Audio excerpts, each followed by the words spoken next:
नमस्कार मित्रों, मैं हूं आपका दोस्त आयतन आज इंस्पायर टू हिंदी से। और आज हम एक ऐसे स्मार्टफोन के बारे में बात करने वाले हैं जो शायद से बहुत सारे लोगों के रडार से एकदम ऐसे नीचे से गुजर गया।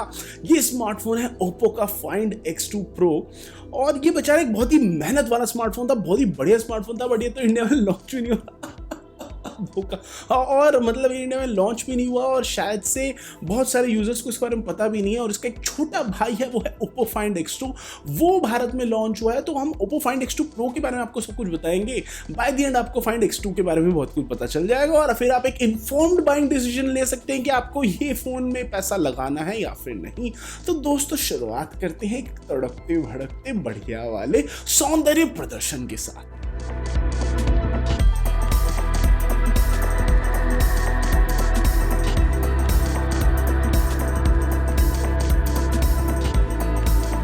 सबसे पहले करते हैं अनबॉक्सिंग। इसके बॉक्स के अंदर आपको मिलता है इसके लिए टीपीयू कवर, आपको मिलता है वारंटी कार्ड, यूजर मैनुअल और ये स्मार्टफोन जो है वो मिल रहा है जो कि एक सिरेमिक फिनिश में उपलब्ध होता है और एक वीगन लेदर बैग में उपलब्ध होता है जो कि हमारे पास नहीं था, गनीमत है। और इसके अलावा अंदर आपको मिलता है USB-C केबल, इसके लिए एक super woof fast charging adapter, SIM ejector tool. अब इसके अंदर पहले से प्री इंस्टॉल्ड स्क्रीन प्रोटेक्टर है जो कि बहुत ही बढ़िया है और जो काफी देर तक टिका रहता है उसी स्क्रीन पे, तो अपना काम वो अच्छे से करता है। तो प्लस पॉइंट की चलो भाई पहले से कुछ आपने लगा के दिया। और अब बात करते हैं बिल्ड डिजाइन के बारे में। तो ये जो अपने पास वर्जन था ये था सिरेमिक बैक वाला।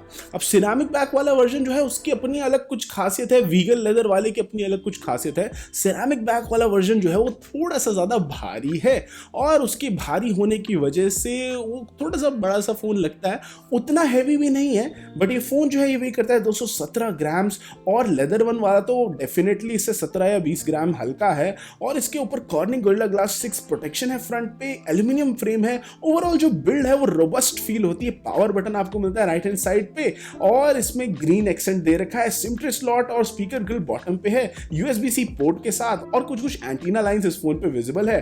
टॉप पे नॉइस कैंसलेशन माइक्रोफोन है और बैक पे कैमरा बम्प है जो कि उतना ज्यादा बड़ा तो नहीं है बट सिग्निफिकेंट अमाउंट का है। ये 8.8 मिलीमीटर थिक है और ये फोन उतना भी हैंडी नहीं है बट उतना भी बड़ा और एकदम खतरनाक वाला नहीं है। मतलब सिंगल हैंडेड यूज के लिए उतना जबरदस्त भी नहीं है but still at the same time इसका जो वेट डिस्ट्रीब्यूशन है वो इतना मतलब तरीके से किया हुआ है कि फोन हाथ में उतना ज्यादा भारी नहीं लगता। और एक और बहुत बड़ी बात यह है कि बैक पे जो सिरेमिक है, मैं एक क्लोजअप शॉट दिखा देता हूँ, ध्यान से देखना। वो जो सिरेमिक है उस पर थोड़ी सी एचिंग सी कर रखी है, जैसे मतलब उसका अलग से एक फ्रॉस्टेड ग्लास टाइप का सा फिनिश है उस सिरेमिक पे, तो हाथ से वो स्लिप नहीं करता, उतना ज्यादा स्लिपरी नहीं फील होता है। तो ये एक बहुत ही बढ़िया चीज पे इन्होंने ध्यान दिया डिजाइन में, जो कि मुझे ऑनेस्टली बहुत सही लगा। ये IP68 डस्ट और वाटर रेजिस्टेंट है, जिसका मतलब कि ये है कि ये छींटे तो झेल लेगा लेकिन इसको डुबाना मत भाई। 1.5 मीटर तक पानी के अंदर ये रह सकता है और ज्यादा उससे गहरे में मत जाना, ज्यादा गहरे में उतरने में भी दिक्कत हो जाती है और 30 मिनट तक उसको झेल सकता है। तो ठीक है भाई। वैसे भी कौन यार कोरोना की वजह से यार सब तो बंद हो गए, कहां जा रहा है बंदा।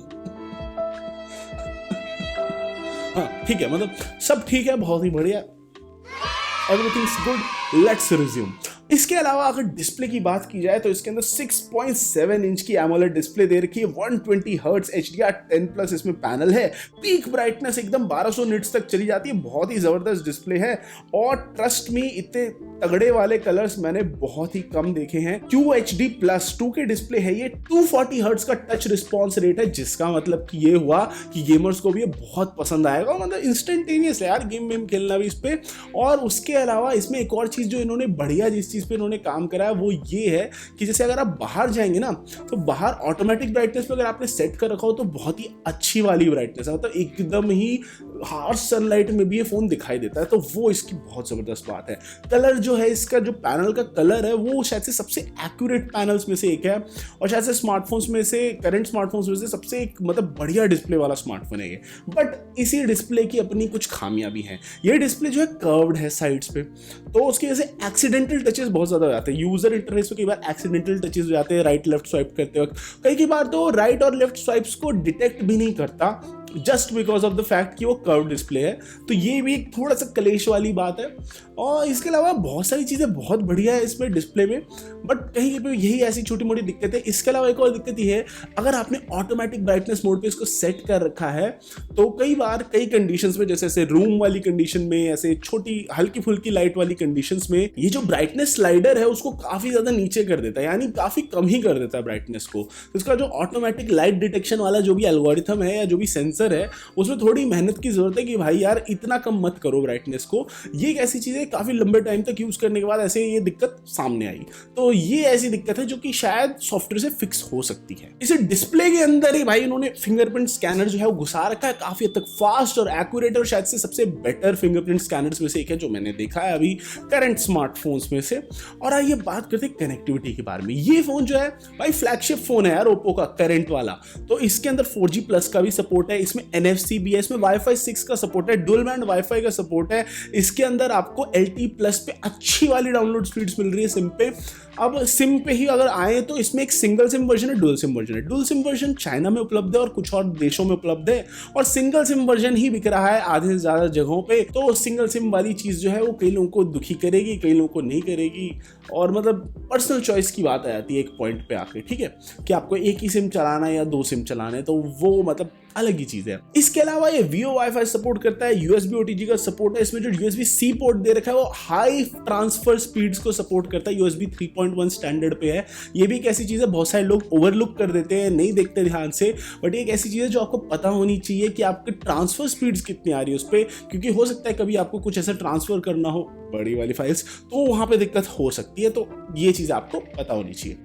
इसके अलावा कनेक्टिविटी के मामले में ऑलमोस्ट सब कुछ सॉर्टेड है, बट FM रेडियो नहीं है, क्योंकि भाई उतना महंगा फोन लेके आदमी FM रेडियो थोड़ी सुनेगा, स्पॉटिफाई खरीदेगा या फिर कुछ और अच्छा प्लान खरीदेगा, टाइडल वगैरह पे गाने सुनेगा। यार गरीब वाली बात कर दी। इसमें ब्लूटूथ 5.1 का भी सपोर्ट है और ऑडियो ओवर ब्लूटूथ काफी हद तक बढ़िया है। अब आइए बात करते हैं स्पेसिफिकेशंस और परफॉर्मेंस के बारे में। तो अंदर ये आता है क्वालकॉम के स्नैपड्रैगन 865 चिपसेट के साथ 12GB रैम, 256 या फिर 512GB स्टोरेज, जो कि काफी हद तक अच्छी स्टोरेज है। और मतलब सही, हमारे पास तो 512GB वाला वेरिएंट था, मस्त दबा दब चला रहे थे भाई, स्टोरेज भरते रहो। स्टोरेज UFS 3.0 है, काफी ज्यादा अच्छी रीड राइट स्पीड 1600 MB/s के ऊपर, तो वो बहुत सही है। इसकी परफॉर्मेंस इस वजह से लंबे टाइम तक सही टिकी रहेगी, बिकॉज आप इसमें कितनी भी ज्यादा फाइल्स भर दोगे, स्टोरेज की रीड राइट स्पीड अगर अच्छी होती है तो लंबे टाइम तक यूज करने पे फोन जो होता है स्लो नहीं होता। आईफोन्स क्यों नहीं स्लो होते? क्योंकि आईफोन्स के अंदर NVMe SSD लेवल की स्टोरेज यूज होती है, जो कि बहुत ही फास्ट होती है और बहुत लंबे टाइम तक उनको यूज करने के बाद भी वो स्लो नहीं होती, इसलिए वो आईफोन इतने समय तक टिके रहते हैं। ये एक बहुत बड़ा लॉजिक है जो कि लोगों को पता होना चाहिए।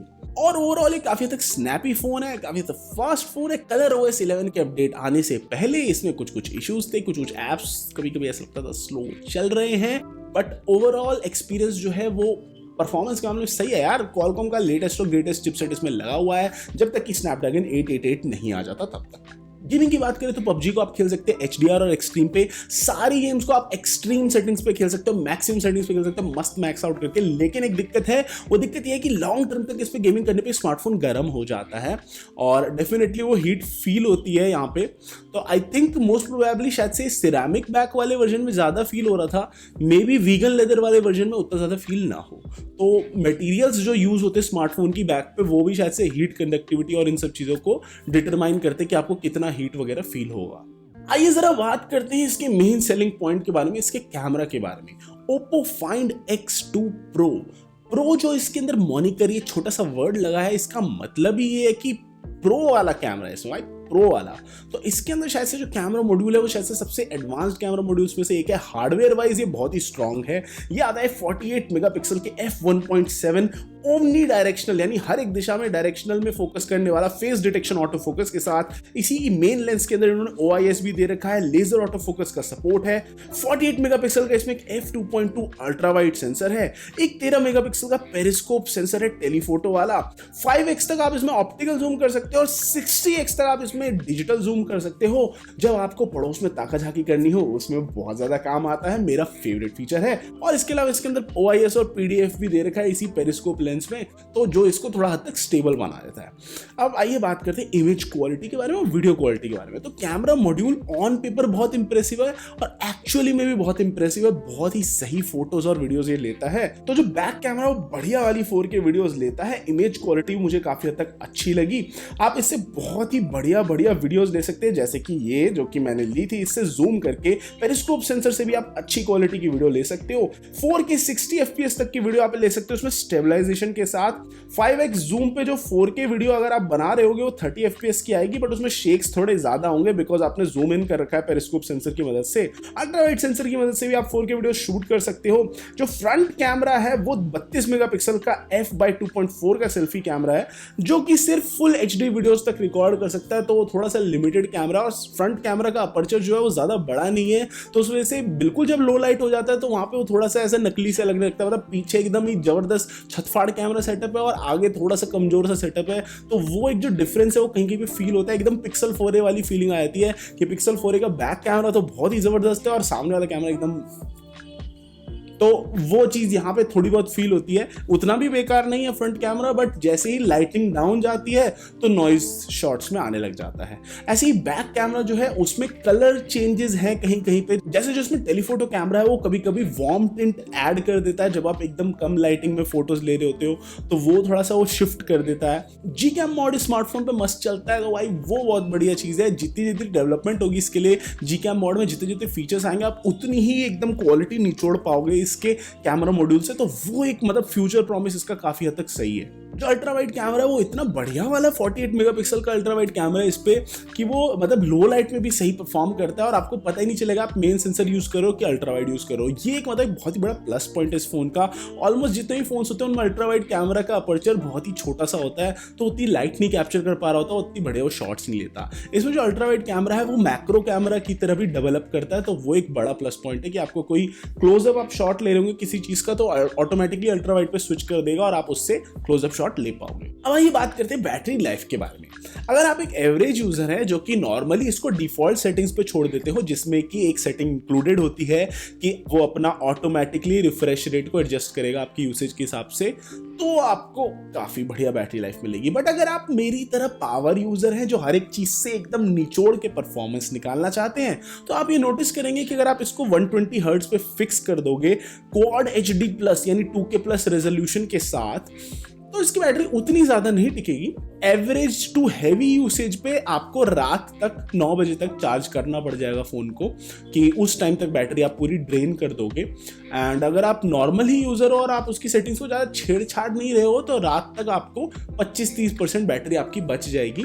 और हो सकता है आप नेक्स्ट डे चार्ज कर लो या रात में चार्ज कर लो, वो आपका शौक है भाई, वो आपके ऊपर है। मतलब 1 डे बैटरी लाइफ आपको मिल सकती है, बशर्ते आप उसको वैसे चलाओ जैसे फोन चलाने के लिए। ये नहीं कि आपने रेजोल्यूशन भी मैक्स कर दिया, रिफ्रेश रेट भी मैक्स कर दिया और फिर उम्मीद कर रहे हो कि सब कुछ बढ़िया चलेगा और एकदम पूरा 1 डे प्लस से बैटरी लाइफ मिलेगी, तो वो चीज उतना संभव नहीं है। इसके अंदर एक 4260 mAh की लिथियम पॉलीमर बैटरी है और वो जो बैटरी है वो आपको आराम से 7 से 8 घंटे का स्क्रीन ऑन टाइम दे देती है, बिकॉज ऑप्टिमाइजेशन यहाँ पे बढ़िया है। अगर बात करें चार्जिंग की, तो बॉक्स के अंदर जो प्रोवाइडेड सुपर वूक चार्जर है वो 65 वाट का चार्जर है और ऑलमोस्ट 40 मिनट के करीब ये फोन 0 to 100 पूरा मेरा चार्ज हो रहा था। इसकी चार्जिंग इतनी जबरदस्त है कि आपको वो जो बैटरी लाइफ का जो मैंने कंसर्न बताया था ना, वो छोटा सा, वो कंसर्न आपको शायद कभी फील ही ना हो। जब आपको 40 मिनट में आपका फोन पूरा चार्ज हो रहा है तो आपको कहाँ फील होगा कि भाई बैटरी लाइफ कमजोर है। जब मन करा उसको चार्ज कर लो, फिर पूरे दिन इस्तेमाल करो, एकदम दबा। बट एक दिक्कत मुझे लगी यार, एक फ्लैगशिप स्मार्टफोन है, इसका प्राइसिंग एकदम छत फाड़ है, और लेकिन इसमें वायरलेस चार्जिंग नहीं है, रिवर्स वायरलेस चार्जिंग नहीं है। मतलब जो भी एक ऐसी चीजें होती है जो होनी चाहिए यार फ्लैगशिप स्मार्टफोन का, मतलब इसमें होनी चाहिए ये सब चीजें, कि आप मतलब कहीं पे थोड़ा आपके पास हो चार्जिंग मैट वगैरह। जो बंदा अगर ऑलमोस्ट 80K प्लस INR इस पे स्पेंड कर रहा होगा किसी ऐसे स्मार्टफोन पे, उसके पास चार्जिंग मैट तो होगा ही अलग से, उसके पास और भी जगह पे पैसा इन्वेस्टेड होगा इन सब चीज़ों में, तो वो चीज़ें आप फीचर्स मिस करोगे। वैसे व्यक्ति के पास ऐसे वायरलेस ईयरफोन्स जरूर होंगे जिनको रिवर्स वायरलेस चार्जिंग करना चाहे अपने फ़ोन पे रख के, तो वो चीज़ें यहाँ पे नहीं है और वो कुछ फ्लैगशिप लेवल के फीचर्स है जो यहाँ पे आप मिस कर रहे हैं। साउंड की बात करूं तो स्पीकर्स बहुत ही बढ़िया क्वालिटी के स्टीरियो स्पीकर सेटअप इस पे दे रखा है और ऑडियो आउटपुट यार गजब है, मतलब मजेदार है।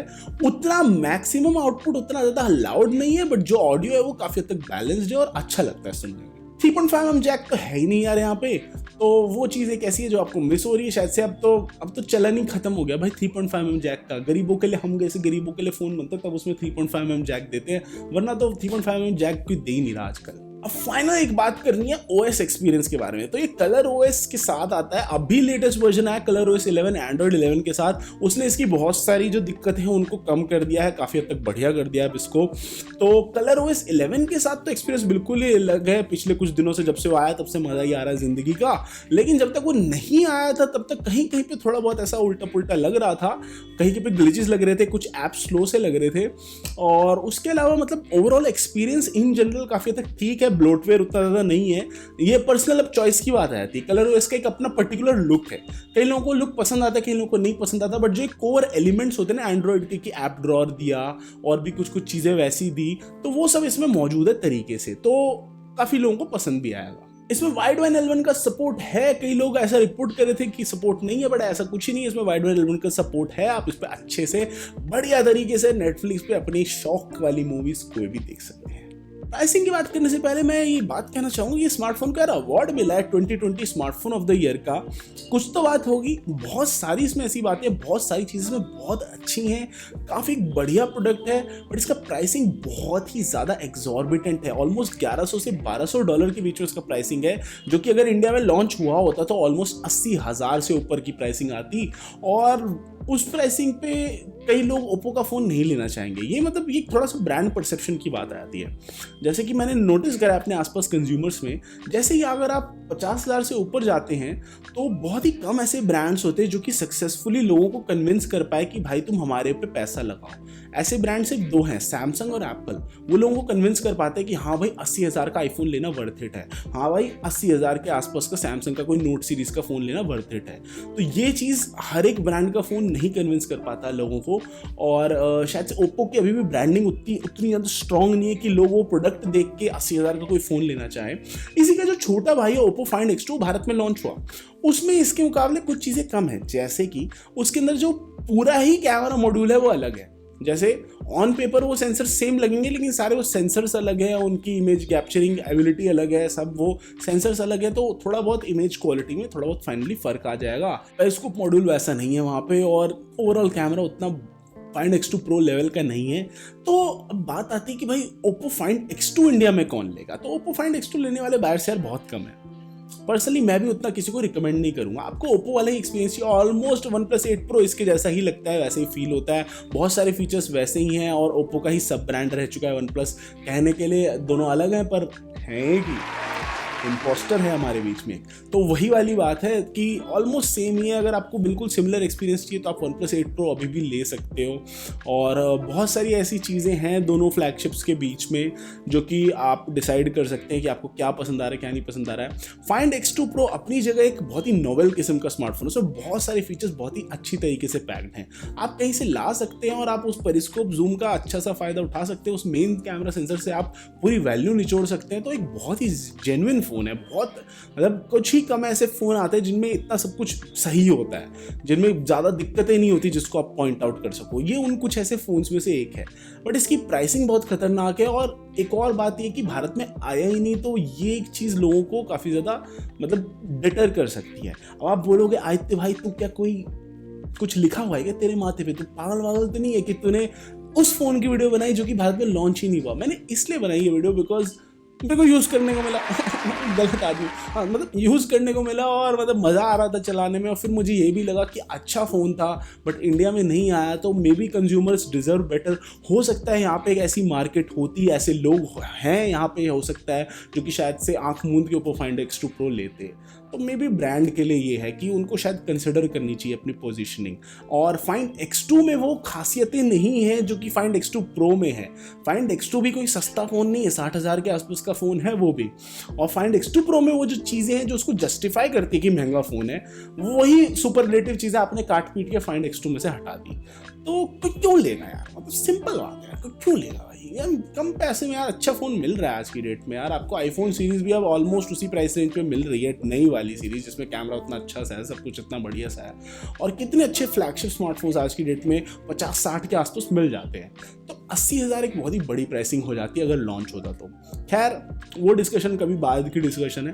तो दोस्तों इस वीडियो के लिए इतना ही। अगर आपको वीडियो पसंद आया इसको लाइक करें, शेयर करें, इंस्पायर टू हिंदी को सब्सक्राइब कीजिए। नीचे वो एक छोटी सी प्यारी सी घंटी है, उसको श्रद्धालुओं के बजा दीजिए, वैसे ही जैसे कि आप दूसरे चैनल्स को एकदम दबा के देखते हैं। ये रहा वॉच टाइम का ग्राफ कि कौन लोग सब्सक्राइब्ड है जिन्होंने देखा और कौन लोग सब्सक्राइब्ड नहीं हैं, जो कि धोखेबाज हैं, आते हैं देखते हैं और चले जाते हैं।